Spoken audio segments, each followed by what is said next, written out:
Welcome to Exodus Lesson 13, the Tabernacle.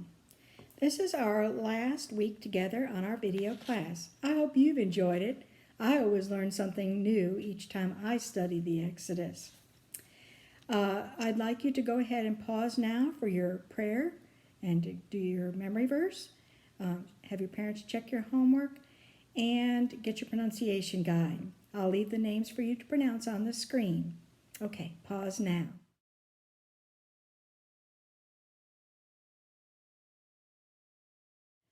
The names were Bezaleel, Uri, Aholiab, and Ahisamach. Last week we learned about a special tabernacle or tent of meeting that Moses made outside of the camp to meet with God privately.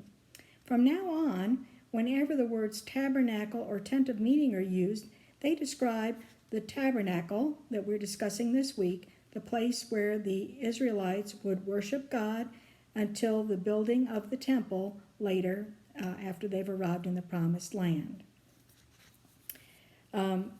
We know that lots of materials were required in order to make the tabernacle. So where did they get all the things that they were going to use to build the tabernacle?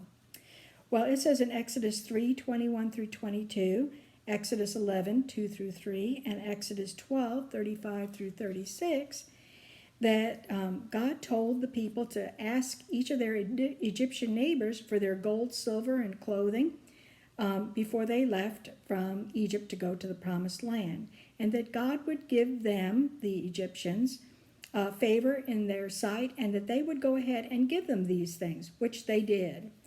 So the people started carrying these with them as they left Egypt. Now we know that some of the people were wearing the jewelry because when we got to the last week's lesson about the golden calf, it says that the people pulled off some of their jewelry to give it to Aaron to be melted down and to be turned into the golden calf. After it was destroyed, it says in Exodus 33:4 through 6, that the people took off the rest of their jewelry and God commanded them to never wear it again, and they didn't. But they were still carrying it with them. Because each family was still carrying all this jewelry, when the time came for the command to give in order to build the tabernacle, how much was each person supposed to give? Were they going to give all of it, or half of it, or part of it? There was only one thing that God told them through Moses, and that was in Exodus 35:4 through 5, that those of a generous heart were to give. Well, the people were very generous-minded because they wound up giving so much that Moses had to command them to stop giving. I'm going to be showing you some pictures that I found on the internet of the furnishings in the tabernacle and its courtyard. And I want you to remember that these are just artist depictions, even though we have some very good descriptions in the Bible of what the furnishings, for example, looked like. We don't know exactly what they look like, so these are just artists' ideas, and you'll see sometimes I'll show you two different artists pick an idea of what they look like. So let's see how the tabernacle and courtyard were constructed. Here's a diagram of the tabernacle and the courtyard. The entrance to both the courtyard and the tabernacle were facing the east. The outer courtyard was 100 cubits long and 50 cubits wide. And the walls covered with the drapes, the hanging curtains, were 5 cubits tall. In Discovery Time, in Lesson 11, I asked you to find out how long a cubit is. Do you remember? A cubit is 18 inches or 1.5 feet long. So can you figure out how big the courtyard was, how long and wide it was, and tall, and in feet? Well, go ahead and pause now and figure that out. The courtyard was 150 feet long, 75 feet wide, and 7.5 feet tall. To help you understand that, a football field is 300 feet long and 160 feet wide. So the tabernacle would fit in a little less than 1/4 of the size of a football field. the courtyard and its tabernacle, and the tabernacle. The tabernacle itself was 30 cubits long. 10 cubits of that was the most holy place, and 20 cubits was the holy place. It was 10 cubits wide and 10 cubits tall.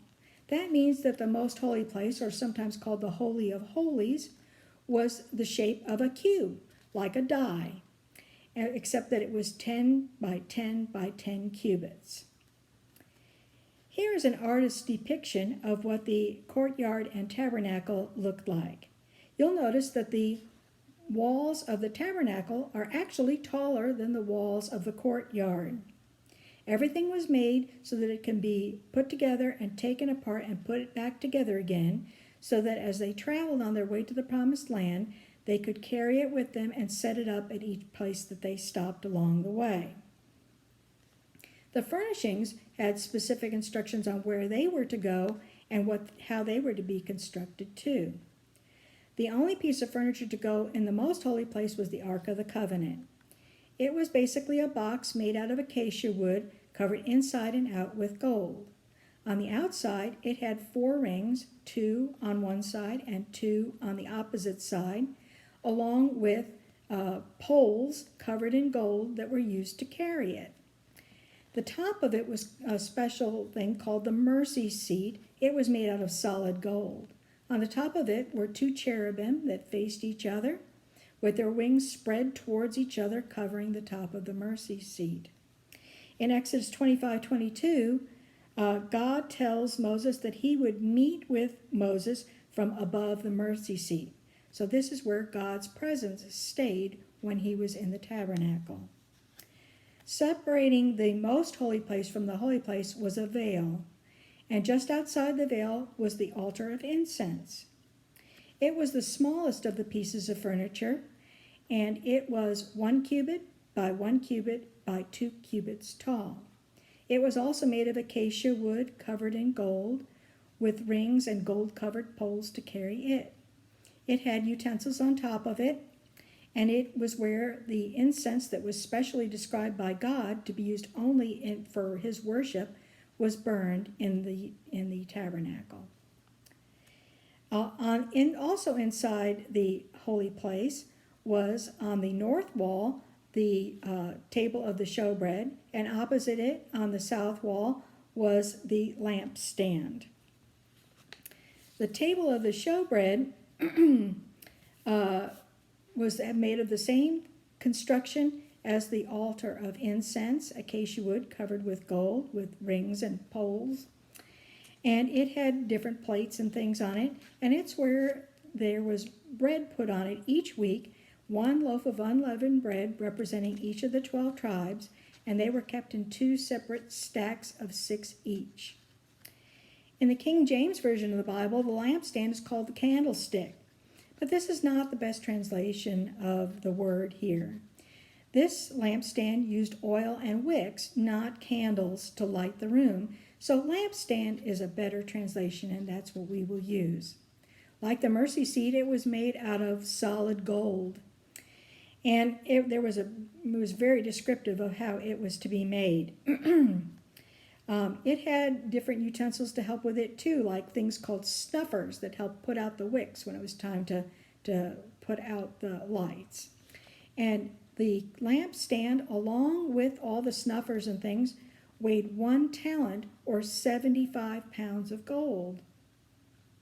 It was not carried by rings and poles. In Numbers 4:9-10, it tells us that there was basically a kind of a bag fashioned out of animal skins that contained the lampstand, and it was hung on a frame that they carried.